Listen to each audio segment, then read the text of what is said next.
ಶ್ರೀ ಮಲ್ಲಿಕಾರ್ಜುನ ಬ್ರಹ್ಮರಾಂಬ ಜಾತ್ರೆಗೆ ಹೋಗುವ ಎಲ್ಲ ಭಕ್ತಾದಿಗಳಿಗೆ ನಮಸ್ಕಾರಗಳು. ಜಾತ್ರೆಗೆ ಹೋಗ್ತಕ್ಕಂಥ ಯಾತ್ರಾರ್ಥಿಗಳಿಗೆ ಭಕ್ತಾದಿಗಳಿಗೆ ದಿನಾಂಕ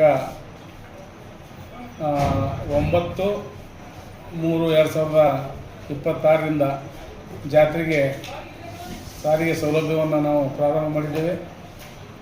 ಮುಂದುವರೆದು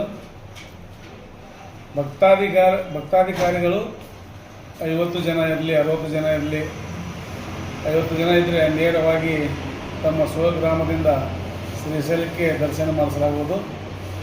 50 ಜನ ಇದ್ದಲ್ಲಿ ದಯಮಾಡಿ ಘಟಕ ವ್ಯವಸ್ಥಾಪಕರು ಇಳಕಲ್, ಸಂಚಾರಿ ನಿರೀಕ್ಷಕರು ಇಳಕಲ್, ಪಾರುಪತ್ಯದಾರರು ಇಳಕಲ್, ಬಸ್ ನಿಲ್ದಾಣಾಧಿಕಾರಿಗಳು ಇಳಕಲ್ ಇವರಿಗೆ ಕಾಂಟ್ಯಾಕ್ಟ್ ಮಾಡಿ ತಮ್ಮ ಊರ ಗ್ರಾಮಕ್ಕೆ ಸಾರಿಗೆ ಸೌಲಭ್ಯವನ್ನು ಕಲ್ಪಿಸಿಕೊಂಡು ಇದರ ಸದುಪಯೋಗ ಪಡಬೇಕಾಗಿ ವಿನಂತಿ.